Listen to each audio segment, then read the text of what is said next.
Agar kami boleh menjadi anak-anak-Mu yang berbeda dari tahun ini. Kami boleh memenuhi harapan-Mu di dalam kehidupan kami. Untuk menjadi terang dan garam. Agar semua orang boleh terpukau melihat kehidupan kami masing-masing. Dan yakin dan percaya bahwa Engkau ada. Dan Engkaulah satu-satunya Tuhan yang patut kami sembah.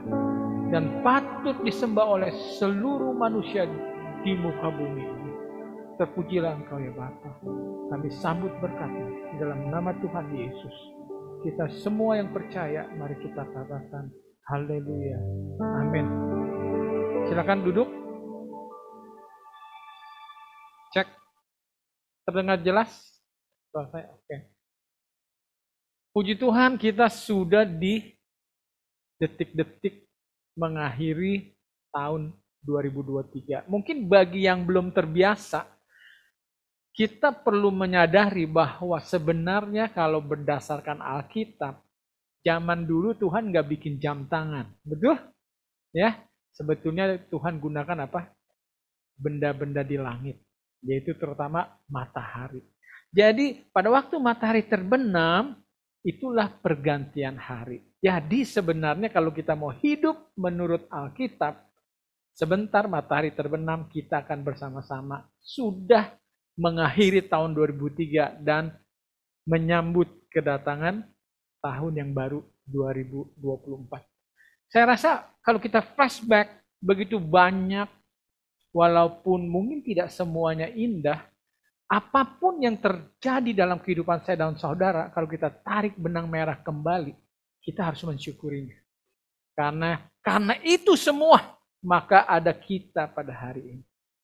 Kalau saya boleh sedikit bersaksi, saya mengingat bulan Maret yang lalu kami berkesempatan kembali pergi ke Amerika. Jadi kembalilah orang bilang apa ya, tapak tilas gitu ya. Karena kami cukup lama di sana 5 tahun bersekolah dan sudah dengan istri saya. Jadi satu yang saya syukuri, saudara tahu beberapa bulan setelah kami kembali, kami mendengar terjadi penembakan massal di satu mall di Westfield Mall di mana kami dekat dan selalu pergi, yaitu di daerah Arkadia. Dan katanya mati satu keluarga orang Korea dengan istri dan anak-anak. Saudara, saya sungguh bersyukur. Coba kalau penembakan itu terjadi pada waktu kami di sana. Betul? Jadi tidak ada hal yang kita tidak perlu syukuri. Walaupun mungkin tidak terjadi apa-apa, tapi kita tidak pernah sadari bahwa malaikat Tuhan selalu melindungi masing-masing kita. Nah, malam ini, hari ini, saya mau kembali menekankan dan mau kembali memperjelas supaya kita semua sebagai anak-anak Tuhan bukan hanya meyakini, tetapi mengerti dan mau menghidupkannya di dalam kehidupan kita di tahun yang akan datang. Supaya hidup kita betul-betul menjadi seperti yang Tuhan rindukan. Jesus is the only hope. Satu-satunya harapan di dalam kehidupan manusia di bumi ini hanyalah Tuhan Yesus. Kenapa begitu banyak kekecewaan? Semua itu diakibatkan karena mereka tidak menyadari, tidak mengetahui. Atau kita anak-anak Tuhan yang tidak mengerti bagaimana maksudnya sebetulnya Tuhan Yesus sebagai sumber pengharapan di dalam kehidupan kita. Kita baru merayakan Christmas ya. Dan memang saya sudah sebutkan kemarin, dunia ini cara berpikirnya berubah. Termasuk merayakan pergantian tahun. Semua seluruh dunia akan nanti menghitung countdown jam 12 malam. Betul? Tapi sebenarnya secara Alkitab dia tidak demikian. Ya, tahun baru itu nanti countdown kita bersama menjelang matahari terbenam. Jadi kebanyakan di hari Natal dikatakan itu adalah hari lahir juru selamat. Bagi dunia loh, bukan hanya bagi kita semua.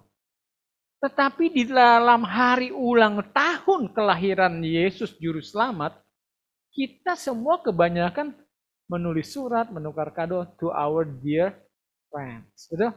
To our dear husband, wife, children, and family, and so on. Tapi semua melupakan bahwa harusnya kado-kado itu kepada siapa diarahkan? To Jesus with love. Betul? Amin saudara. Tapi kembali lagi, Christmas hanya jadi another big holiday in our life. Tapi Yesusnya kagak penting. Nah ini yang sebenarnya membawa kesengsaraan di dalam dunia ini. Ya. Jadi biarlah kita sama-sama menyadari, walaupun kita tidak percaya Yesus lahir tepat di tanggal 25 Desember, tapi itu fakta bahwa Yesus telah lahir ke dunia bagi saya dan saudara. Dan harusnya di setiap hari Natal, fokusnya kepada siapa? Kepada Tuhan Yesus sebagai Juru Selamat kita. Amin.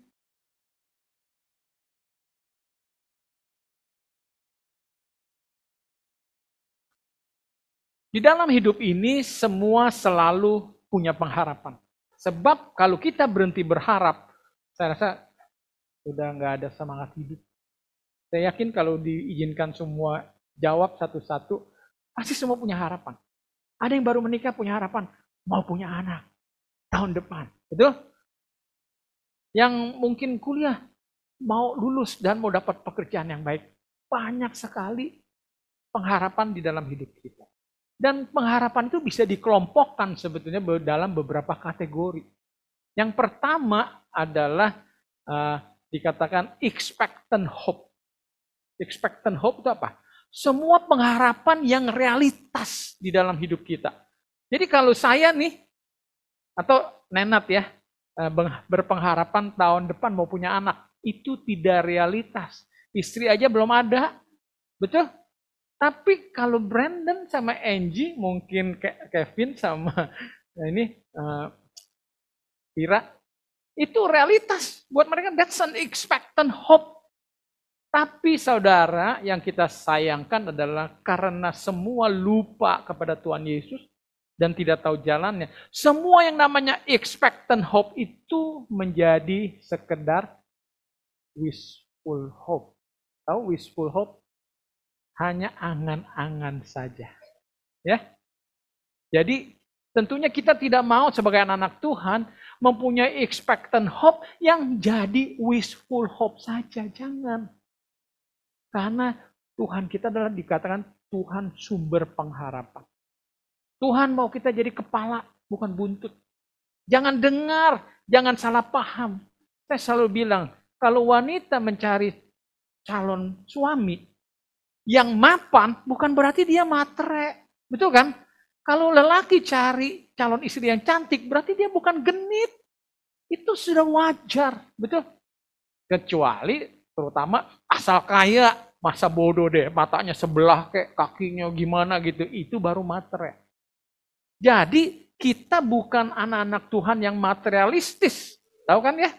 Kalau kita percaya Tuhan harus memberikan kelimpahan kepada kita semua. Memang kita percaya ada yang khusus seperti Ayub atau Rasul Paulus. Tapi saudara jangan sombong bahwa kita adalah khusus untuk menderita. Kebanyakan derita itu adalah akibat kelalaian kita sendiri. Because we do not know how to have Jesus as the way and the hope in our life. Ya.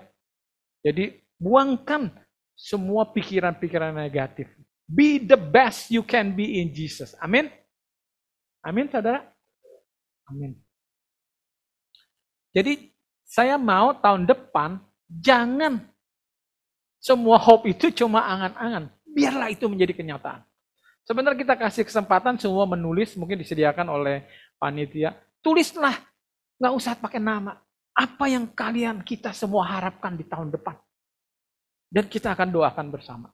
Dan semoga itu menjadi satu kesaksian yang hidup bagi kita semua. Bahwa apa yang kita minta dan doakan bagi Tuhan, itu menjadi kenyataan di tahun yang akan datang. Amin. Semua mau itu? Kita berdoa bersama ya. Amin.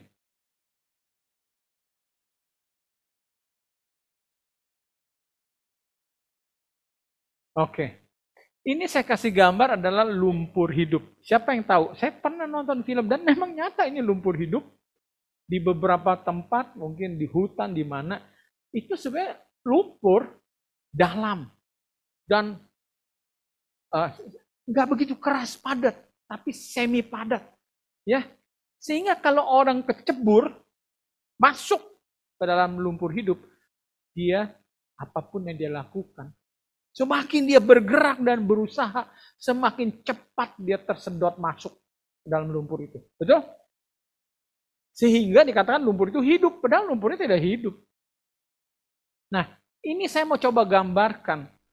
Jangan sampai hal ini terjadi kepada kita semua sebagai anak-anak Tuhan.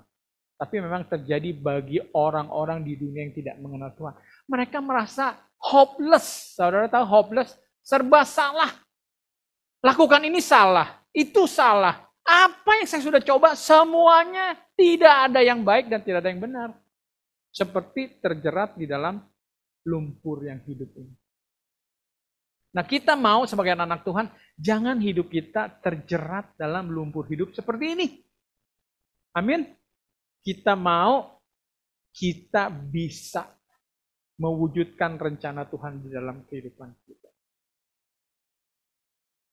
Nah, ini ada gambar, saudara, sangat-sangat menyedihkan, tapi bagi orang tua mungkin sangat-sangat membanggakan.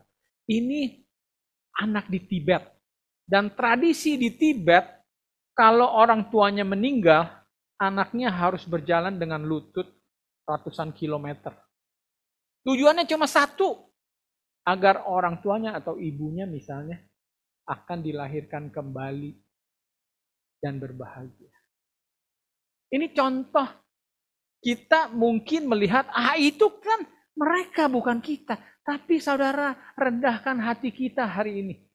Bahwa kita sebagai anak Tuhan juga nanti kita akan bahas banyak salah pengertian tentang siapa Yesus Tuhan kita. Sehingga tidak ada bedanya kita hidup seperti mereka. Mempersulit diri sendiri. Amin. Betul? Mempersulit diri kita karena kita salah mengerti. Nah ini kasihan. Coba bayangkan anak begitu masih kecil harus secara fisik menderita. Hanya karena pengertian yang salah. Banyak sekali dunia ini keliru dan tidak mengerti. Ya.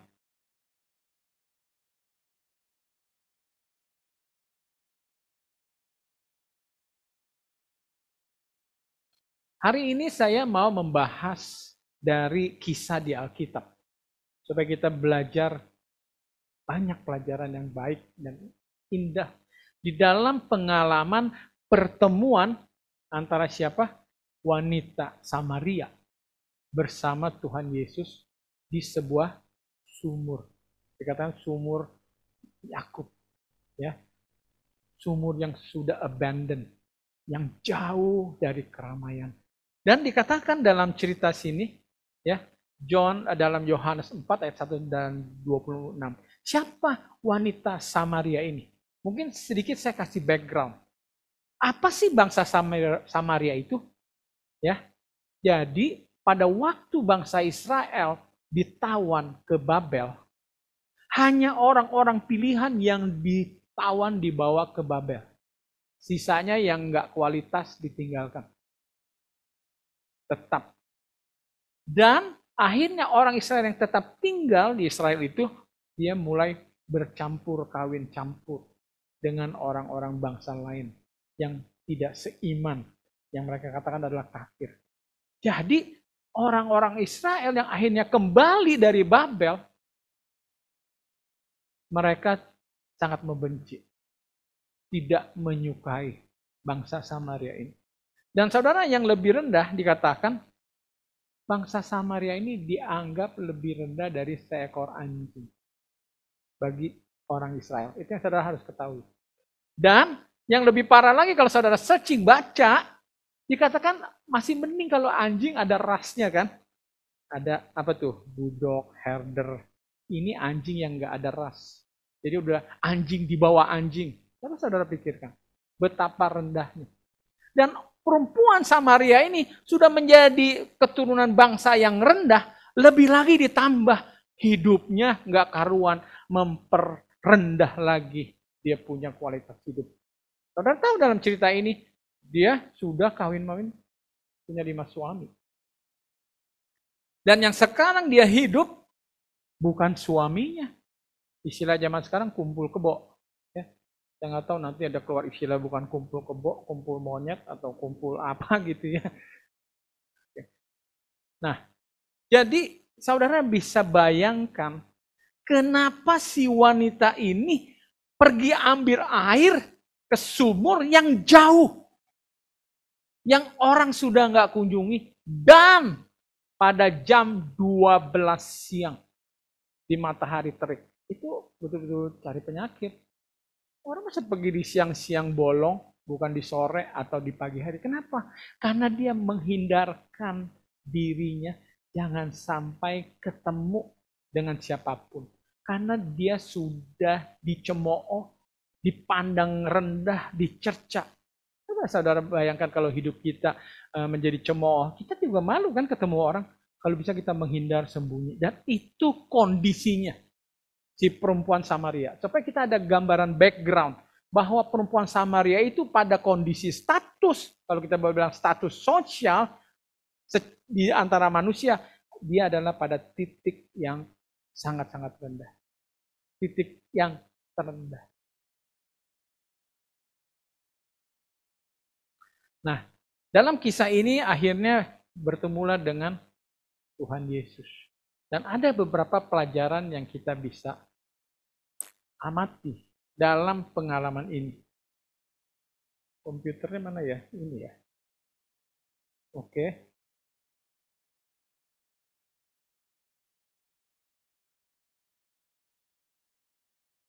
Mundur. Mundur. Ya, maju satu. Oke. Waktunya tahun yang baru mungkin mesti ganti peralatan kali ya. Harusnya saya gini juga jalan. Gini juga jalan. Betul nggak? Masa begini aja nggak jalan-jalan? Coba. Sabar. Oke. Jadi pertama lesson yang kita mau belajar. Bahwa Jesus always seek, not just wait for sinful people. Siapa sinful people? Termasuk kita nggak? Termasuk kita. Kenyataannya Tuhan bukan kebetulan jalan lewat tempat itu dan berhenti dan mau mencari air dan memintanya dari perempuan Samaria. Itu bukan satu yang kebetulan. Mulai sekarang saudara sebagai anak Tuhan harus yakini kalau kita berjalan sama Tuhan segala sesuatu tidak ada yang kebetulan. Karena segala sesuatu betul-betul under God's control. Tidak ada satupun dikatakan burung pipit di udara saja mati Tuhan tahu. Rambut di kepala saja Tuhan bisa hitung. Kan itu yang dikatakan dalam firman-Nya. Jadi ini tidak ada satu kebetulan dan satu hal yang kita mesti yakini. Tuhan itu selalu mencari saya dan saudara. Ya, selalu setiap saat mencari masing-masing kita. Dia nggak cuma nunggu kita pada datang. Tapi dia berusaha untuk mencari kita. Seperti yang saya selalu kasih kesaksian. Saya lahir dari keluarga Buddha, saya tidak pernah ke gereja. Cuma sekali seumur hidup saya, selama 14 tahun, saya diajak oleh ibu saya pergi ke gereja temannya. Perayaan Natal. Dan itu pun saya main di luar. Betul? Saya sempat sekolah. Di sekolah Kristen Sidang Jemaat Allah katanya. Itu gereja apa tuh? Pantai Costa atau bagaimana ya. Saya sering dengar kebaktian. Tapi saya belum kenal Tuhan. Begitu saya pindah masuk sekolah di sekolah Advent, disitulah saya mulai mengenal Tuhan. Tapi intinya, Tuhan mencari saya. Saya percaya itu. Dia mau bawa saya kembali ke jalan yang benar. Untuk mengenal bahwa memiliki Tuhan yang luar biasa.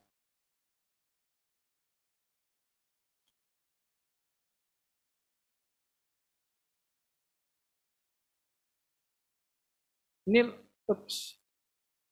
coba lesson yang kedua. Ini yang kedua ya. Saya soalnya nggak nomorin. Jadi takutnya, oke. Ntar saya coba lagi deh jalan enggaknya. Oke, yang kedua. Jesus always know everything about you. Ya, jadi saudara kita nggak usah jaim, nggak usah malu, nggak usah lari dari Tuhan. Belum kita lakukan saja Tuhan sudah tahu. Percaya nggak? Saya orang tua aja kalau udah tahu anak punya kebiasaan, saya udah tahu. Misalkan ini anak suka empek-empek gitu ya, kita taruh aja empek-empek. Nanti kita lihat dia datang ke meja bisa diambil, gitu kan? Karena kita sudah mengenal anak kita. Dan firman Tuhan malam Tuhan sudah mengenal saya dan saudara dari dalam kandungan. Pada waktu ditenun, Tuhan sudah kenal. Jadi begitu juga kita saksikan bahwa waktu Tuhan Yesus bicara di dalam kisah ini, mana suamimu? Bawa kemari. Lalu dia bilang apa? Enggak, saya nggak punya suami. Lalu Tuhan jawab apa? Saya tahu kamu sudah pernah punya suami 5 kali. Ya kan? Dan yang sekarang kamu hidup itu bukan suamimu. Lihat nggak? Tuhan tuh maha tahu. Jadi jangan pernah meragukan kemahatauan Tuhan. Saya sempat bergumul secara pribadi. Kalau Tuhan maha tahu, berarti dia tahu dong saya selamat atau tidak selamat. Amin. Kalau gitu Tuhan bersandiwara ya. Udah tahu saya nggak selamat, kenapa saya dipanggil-panggil, dicari sampai kemari. Saya sampai melakukan pelayanan di One Christ Community. Betul? Saya berpikir kalau Tuhan maha tahu, berarti Tuhan menentukan dong selamat tidaknya saya. Oh, berbeda. Maha tahu itu berbeda dengan menentukan. Lalu pertanyaan saya adalah, kenapa kalau Tuhan sudah tahu saya tidak selamat, kok dia masih panggil saya? Ini saudara, coba dengar baik-baik. Ini yang saya mengerti. Karena begitu sayangnya Tuhan sama saya. Walaupun hanya ada 1 menit di mana saya mau mengakui dia Tuhan juru selamat saya, Tuhan akan cari saya. Saudara, amin kan itu? Itu kasih yang betul. Seorang ibu, orang tua tidak bisa pisah dengan anaknya. Kalau ada kesempatan walaupun sebentar bisa bertemu dengan anaknya, dia akan lakukan itu. Dan kenyataan ini membuat saya semakin percaya dan mengerti bahwa Tuhan itu sungguh mengasihi saya. Saya sungguh berharga baginya. Sekalipun saya akan mengkhianatinya, menyakitinya, tetapi dia tetap selalu mencari saya dan memberikan yang terbaik untuk saya. Amin. Tidak ada orang tua di dunia ini yang walaupun kalau tahu anaknya tidak akan setia, durhaka, dia tidak akan memberikan yang terbaik bagi anak-anaknya. Tidak ada. Kalau saudara menjadi orang tua, di antara itu, saudara harus banyak berdoa dan bertobat. Sebab orang tua seharusnya menjadi teladan, menjadi contoh, sehingga anak-anak bisa percaya bahwa Tuhan itu ada. Beruntunglah anak-anak yang dibesarkan oleh keluarga orang tua yang di dalam Tuhan. Saya jauh dari orang tua dan orang tua tidak di dalam Tuhan. Tapi saya puji syukur. Saya bisa berdiri sekarang ini. Saya bisa percaya dengan yakin dan teguh bahwa Tuhan adalah pencipta dan juru selamat saya. Jadi tidak perlu ada yang saudara sembunyikan. Tuhan tahu kok segala apa yang ada di pikiran kita. Apa keinginan kita, apa kerinduan kita, apa kelemahan kita. Tidak ada yang lebih mengenal kita daripada Tuhan. Oleh karena itu jangan cari orang lain. Jangan cari tempat lain. Cari Tuhan lain. Apabila saudara mempunyai problema beban di dalam kehidupan. Carilah Tuhan Yesus. Yang mengerti saudara. Jadi kalau punya masalah, saya juga bagikan, saya mulai punya pengalaman karena udah makin berumur. Kita dulu mungkin kalau punya masalah kita lari cerita sama teman atau apa, nggak ada guna saudara ingat. Kalau teman itu baik, kalau nggak tambah diomongin. Nanti di luar dia syukurin, malah disebar, malah tidak benar. Jadi kalau punya masalah, berdoa. Sampaikan saja sama Tuhan. Karena yang penting Tuhan tahu. Dan yang penting kita bawa problema hanya kepada Tuhan. Amin. Karena hanya Tuhan yang mengenal dan mengerti dan menyayangi kita dengan sempurna. Jesus doesn't require you to be holy first because He is the only one who can make you holy. Ini juga penting saudara. Konsep umat-umat Kristen yang mungkin keliru. Kita nggak perlu suci dulu. Bahkan kita nggak perlu berkoar bicara 10 hukum supaya orang takut dan bertobat. baru nanti Tuhan Yesus mau hidup bersama dia. Tidak. Selagi kita berdosa, saudara, firman Tuhan menuliskan apa? Selagi manusia berdosa, Tuhan Yesus sudah mati di kayu salib. Kalau enggak, Tuhan Yesus enggak pernah mati. Dia tungguin dulu, saudara Agung udah bertobat belum? Belum. Oh, enggak mau dulu mati. Enggak. Kadang-kadang kita dengar itu ayat, kita mengaminkan, tapi kita tidak mengerti benar dan tidak menerapkannya di dalam iman hidup kita. Bahwa semua orang boleh datang kepada Yesus. Oleh karena itu, kalau saya boleh sedikit koreksi, pekabaran yang penting dilakukan oleh anak-anak Allah, para pendeta, hamba Tuhan, bukan bicara dosa, hukum begini begitu, bukan, saudara. Kabarkan Injil. Apa itu Injil? Adalah Kristus, kasih-Nya yang telah mati bagi semua, yang rela dan mau menerima apa adanya kita. Seburuk apapun kita, Tuhan tetap mau menerima. Begitu juga orang tua kepada anak. Seperti kisah anak yang hilang. Udah sejauh bagaimana dia menghabiskan harta, tidak menghormati, orang tua tidak setia, tapi bapaknya selalu terima dia kembali. Betul? Ya. Jadi jangan ada apapun yang menghalangi saya dan saudara. Dan jangan kita pun menjadi penghalang untuk orang datang kepada Kristus. Amin. Jangan, saudara, jangan bicara-bicara dosa. Kita juga berdosa. Saya bicara begini bukan berarti saya mentoleransi, oke, dosa aja semaunya. Enggak, saudara. Saya sudah dewasa, saya sudah berpikir bahwa dosa itu adalah ada konsekuensi yang saudara akan tanggung. Jadi orang dewasa aja, Tuhan bukan kayak anak kecil gitu. Jangan dosa dikejar-kejar. Silakan, itu pilihanmu kalau mau berdosa, tapi tanggung apapun konsekuensinya. Paham ya? Dan Tuhan membiarkan kita mengalami konsekuensi karena Dia sayang kita. Kita juga mau orang tua didik anak supaya bisa belajar. Supaya dia akhirnya tidak mengulangi kesalahan, kepahitan yang dia sudah pernah alami. Jadi ingat ya saudara, kita di One Christ Family. Jangan kita saling melihat-lihat dosa, kekurangan satu dan yang lain. Waduh, si Anu begini, si ini begini, saudara. Itu bukan yang Tuhan mau. Kita semua orang berdosa. Tapi marilah kita menyaksikan betapa baik dan kasih-Nya Tuhan di dalam hidup kita masing-masing. Dengan demikian kita semakin kuat. Dengan demikian semua dalam family ini selalu berjalan bersama Yesus.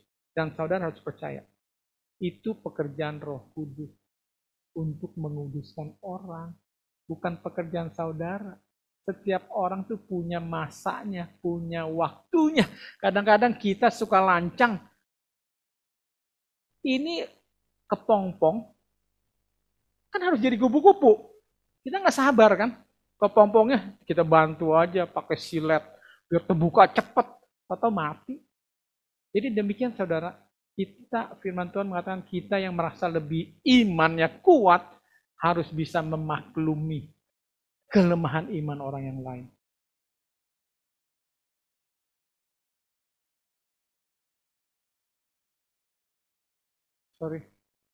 Oke.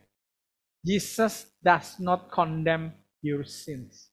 Tuhan nggak marahin, Tuhan nggak menghakimi. Coba lihat, Tuhan Yesus bicara ke si perempuan Samaria, enteng aja. Saya tahu lelaki yang sekarang juga bukan suamimu. Dia nggak ada begini. Dengar kau perempuan ya, bertobatlah kau. Udah kawin 5 kali, sekarang masih kumpul kebo. Itu enggak? Itu mungkin yang saudara harapkan di firman Tuhan. Kita nih orang-orang yang kadang-kadang nggak punya kasih. Kita nggak seneng tuh. Kalau Tuhan Yesus mengampuni itu pencuri di samping kirinya, di samping kanan. Wah enak aja katanya saya begini. Kita seperti anak kedua dari keluarga anak yang hilang. Protes. Bapakku baik banget, nggak fair banget. Aku selama ini di rumah kerja keras, nggak pernah dipotongin kambing. Itu kan? Kita tuh sebetulnya nggak tulus ikut Tuhan karena terbeban. Karena takut malapetaka, takut bangkrut, takut segala macam. Jangan. Tuhan kita bukan Tuhan yang seperti itu. Ya.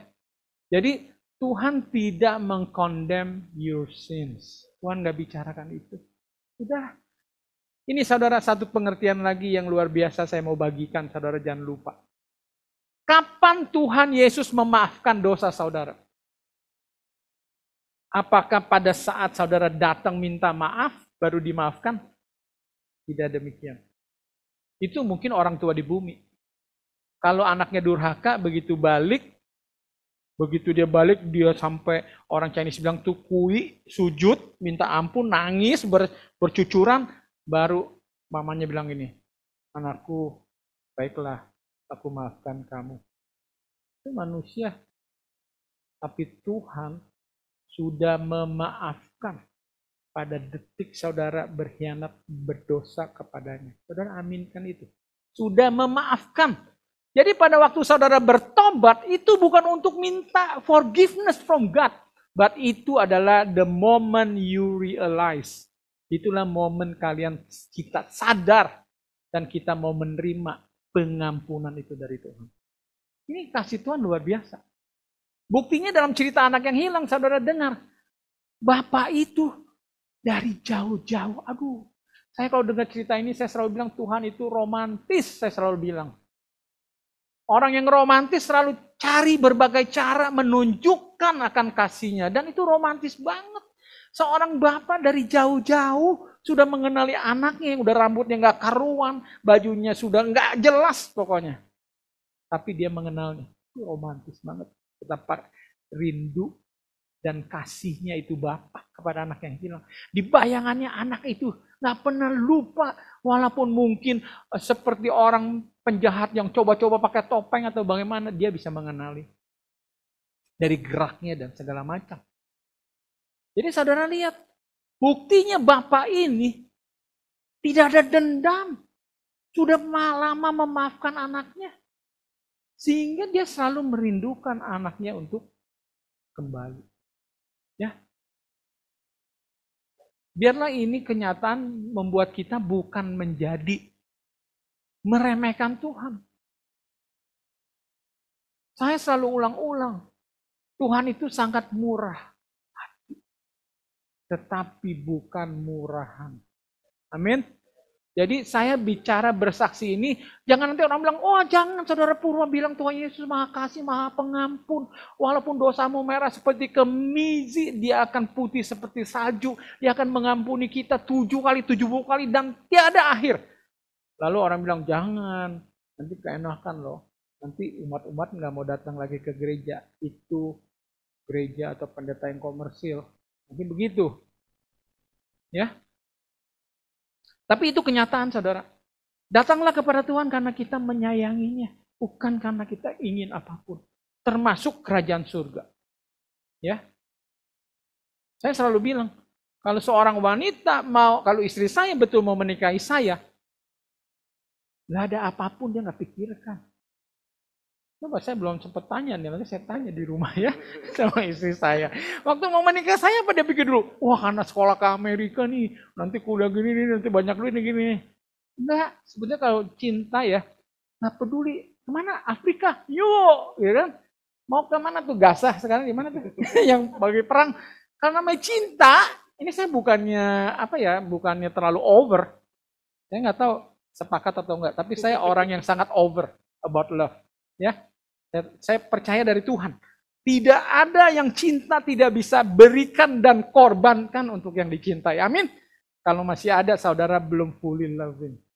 Amin. Betul nggak? Sampai Tuhan disakiti segala macam, Tuhan masih cinta. Itu cinta, that's real love. Jadi semoga istri saya juga begitu. Semoga kita juga ikut Tuhan begitu. Bukan karena ada surga Tuhan. Walaupun nggak di surga, it doesn't matter. As long as I am with you. Itu baru true love. Kalau saya boleh bilang. Ya. Kalau dalam Chinese-nya, Saudara Alex, apa? 我真的很爱你. Kan gitu. Saya nggak tahu cara pronunciation-nya benar atau enggak. Tapi saya sungguh-sungguh sangat mencintaimu. Ya kan gitu. Istilah Chinese-nya bagi yang tahu ya. Oke.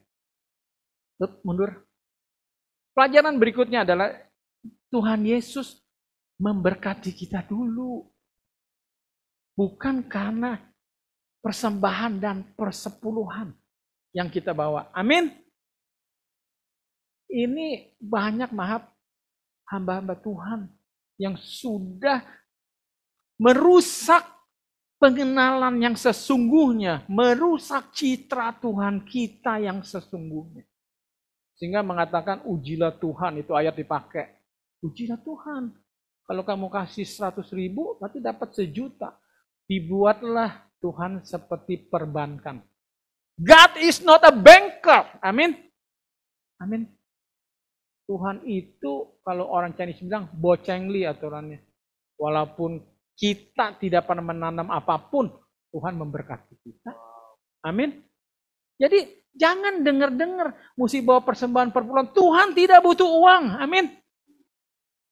Kenapa lantas Tuhan suruh bawa perpuluhan dan persembahan?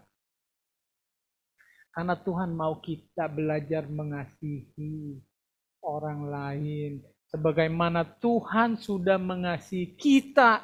Amin.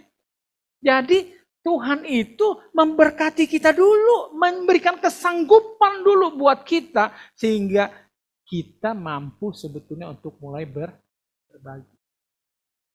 Kita di One Christ Community tidak pungut persembahan maupun perpuluhan. Karena saya mau memperbaiki citra Tuhan yang benar. Tuhan tidak butuh uang saudara. Tapi Tuhan butuh pertumbuhan kasih di dalam diri kita semua family. Oleh karena ada satu wadah, kita bikin yayasan Bangun Nusantara. Saudara bisa tanya Richard, sudah ratusan kalau kita bantu anak-anak sekolah.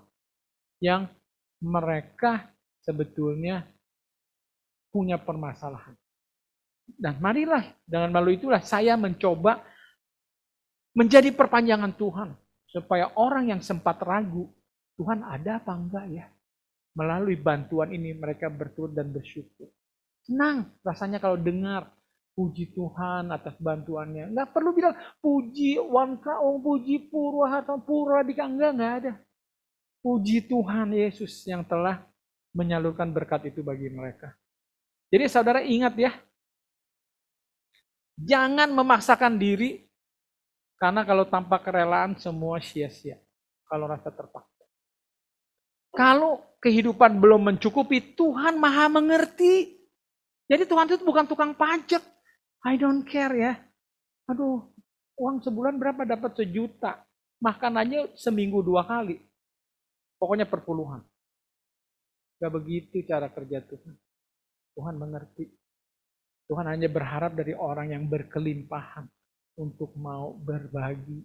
Ya, jadi itu bukan sistem perpajakan. Amin.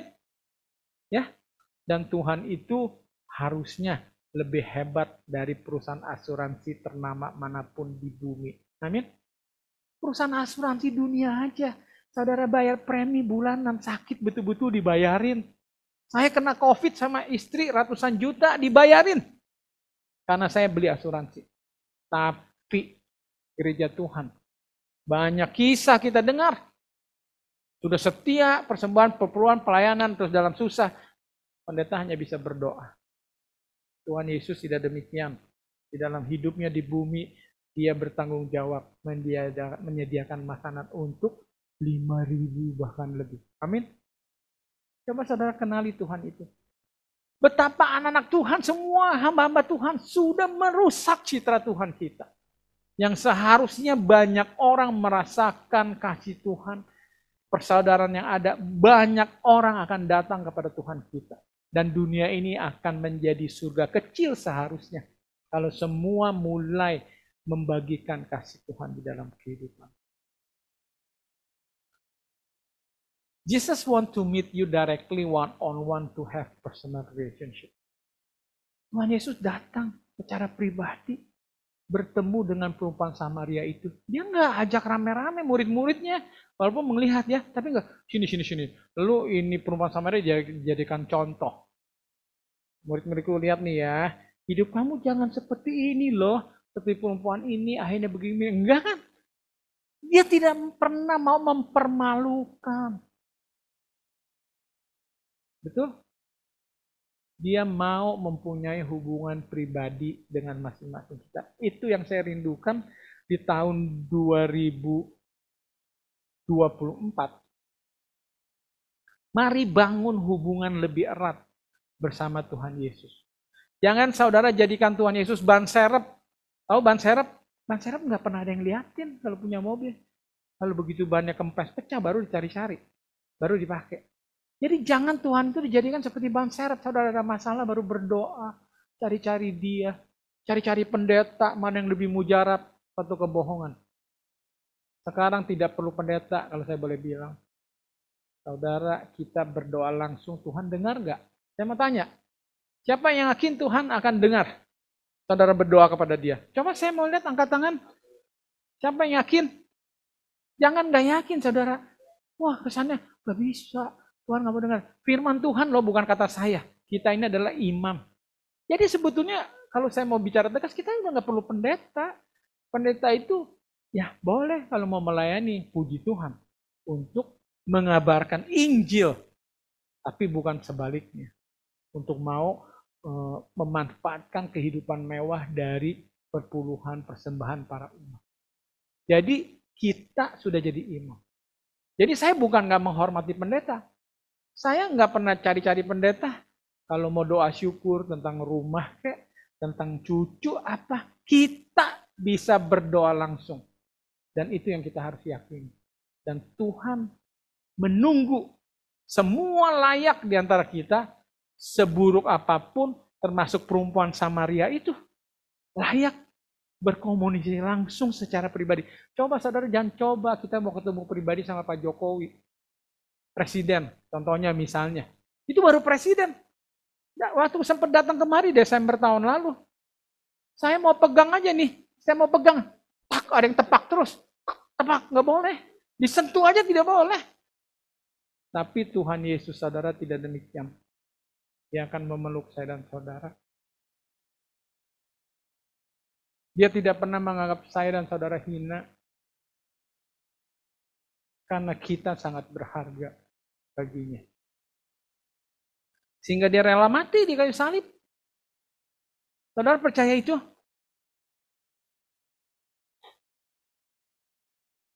Makanya sesuatu yang terbesar dari dirinya adalah, kembali saya ulangi, bagaimana dia mencintai saya dan saudara. Itu yang terbesar saudara.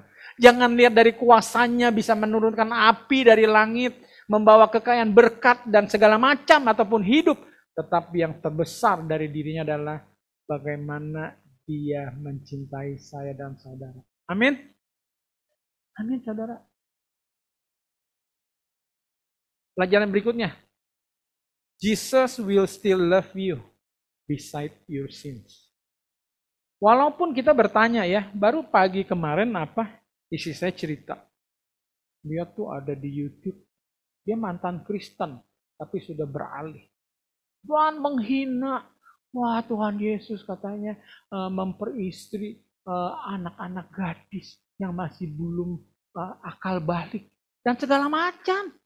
Terus istri saya bertanya, kok didiemin ya? Kan kita maunya gitu, langsung kita denger, dia cacat gitu kan ya, mati atau apa. Saudara, ini satu kenyataan, karena Tuhan Maha Kasih. Kita juga sering menyakiti dia dengan berbagai cara. Saudara masih berdiri kita, masih hidup, penuh berkat. Itu yang ajaibnya kita harus sadari. Kasih Tuhan yang luar biasa. Jadi walaupun banyak orang mencerca, menghina sekarang ini, sama seperti mungkin worse atau bagaimana pada waktu Tuhan Yesus disalibkan. Saudara lihat, Tuhan tidak berdaya kesannya kan? Tidak memberikan perlawanan. Itu karena kasihnya. Kadang-kadang saya suka lihat di gereja dulu. Ada teman-teman Mandy, anak-anak cowok gitu, galak banget sama mamanya. Berani bentak, berani teriak.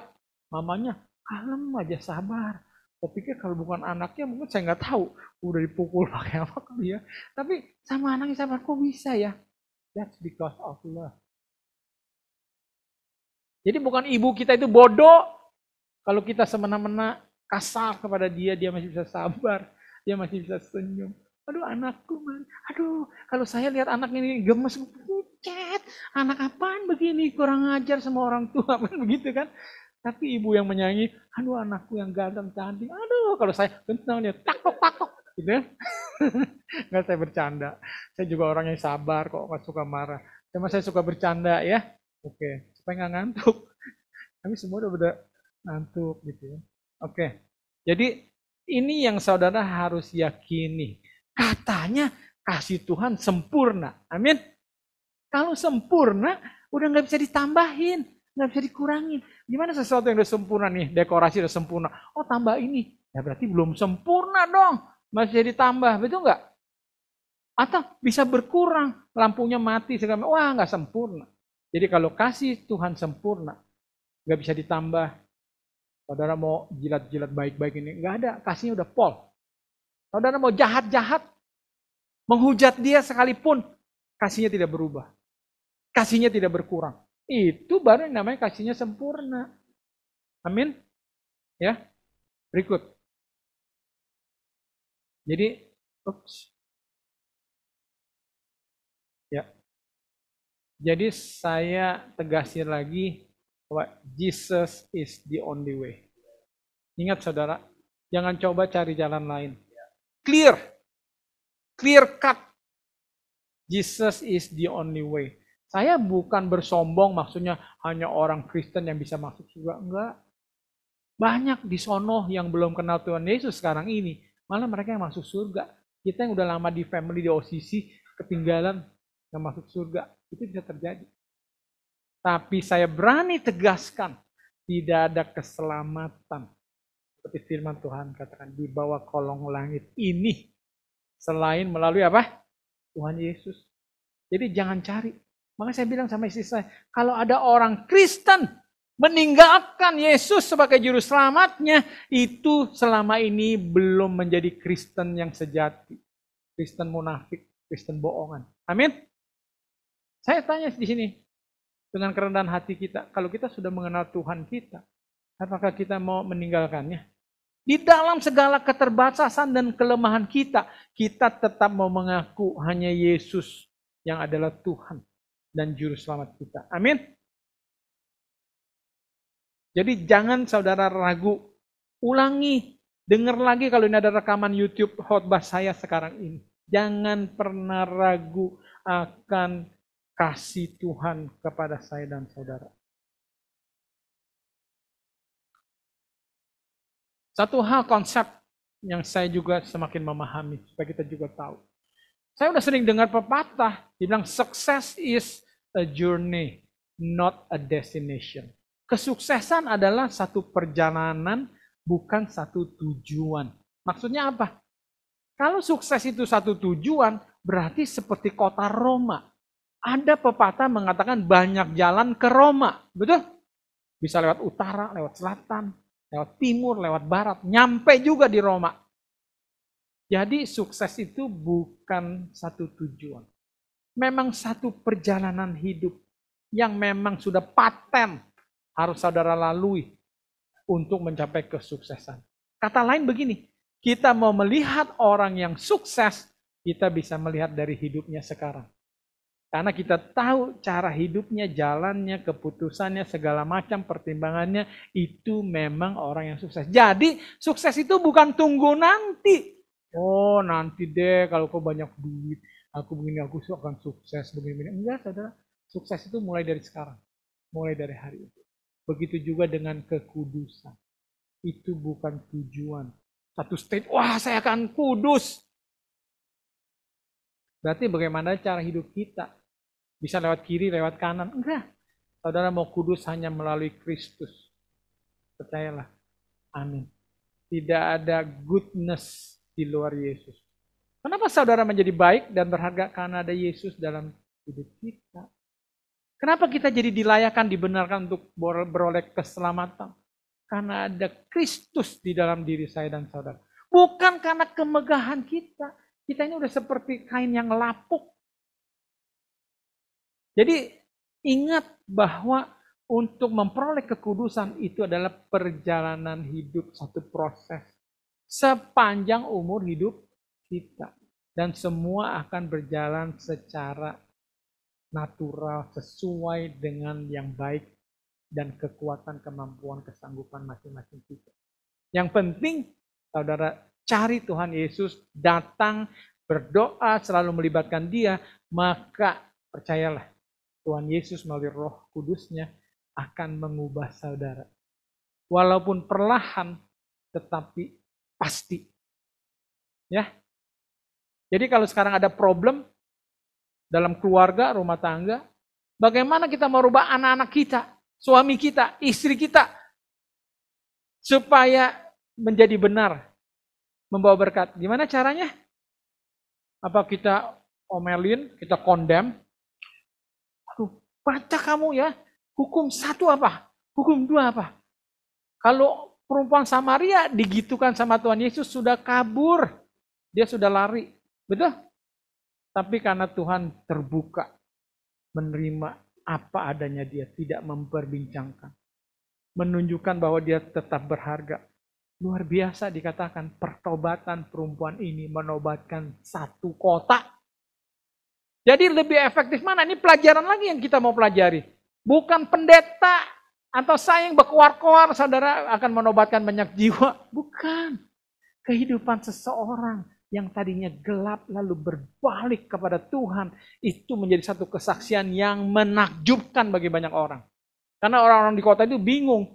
Ini perempuan yang kemarin kan kumpul kebo begini-begini, kok sekarang sudah beda tabiatnya. Orang akan aneh. Dan biarlah Tuhan Yesus membawa perubahan dalam hidup kita semua family, sehingga di tahun 2024 orang yang mengenal kita akan lihat, ih Nenat, kamu beda loh. Tahun 2024 dulu 2023 begini loh, ya kan? Ya, lu benar berbeda gitu kan? Kenapa? Dan dari situ orang akan belajar dan mau menerima Tuhan Yesus, Juru Selamat pribadi kita. Jadi ingat ya, holiness itu adalah satu proses. Jangan kita tertekan. Kita harus jadi kudus. Never happen. Itu adalah satu perjalanan bersama Tuhan. Amin. Pada waktu Tuhan Yesus mulai hidup di dalam diri saudara, sekotor apapun kita menjadi kudus. Amin. Bukankah firman mengatakan gitu? Tempat dimanapun menjadi kudus kalau ada kehadiran Tuhan. Ya, jadi yang penting hiduplah bersama Tuhan, maka saudara akan diubahkan. Dan yang terakhir, ini kebetulan lagu baru saya bikin, ya biar jadi perbendaharaan tambahan buat posisi. Saya kasih judul Tiada Tuhan Seperti Yesusku, sesuai dengan khotbah yang saya mau sampaikan. Saya minum dulu ya. Terus kalau bisa saya pinjam mic-nya, mic jangan pakai ini, karena ini nggak bisa mic control. Iya, ya kan seperti ini aja apa? Apa tuh lomba apa tuh? Iya. Kayak lomba idol.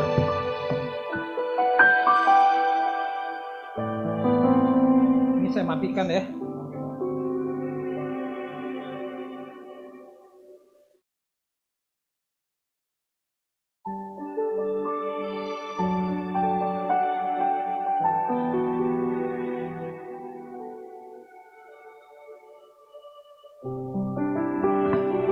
Cek.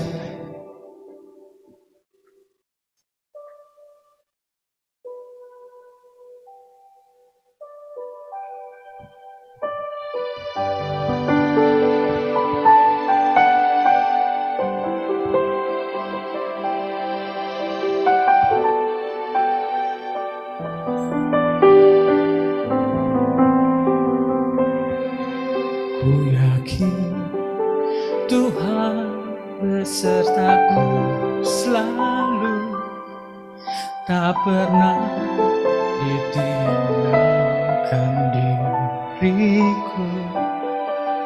Meskipun badai kan menerpaku, meskipun maut kan menjemputku, ku tahu pasti setia Tuhanku selamanya di sisiku. Tiada Tuhan lain seperti-Mu, Yesusku.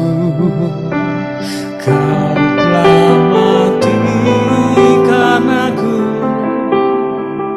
Tiada Tuhan lain seperti-Mu, Yesusku. Kau telah bangkit dan hidup untukku. Yakinkanlah di hatimu, Yesus selalu beserta kamu, takkan pernah Dia tinggalkanmu. Dia selalu ada untukmu. Yakinkanlah di hatimu, Yesus selalu beserta kamu, takkan pernah Dia tinggalkanmu. Dia selalu ada untukmu. Dia selalu ada untukmu.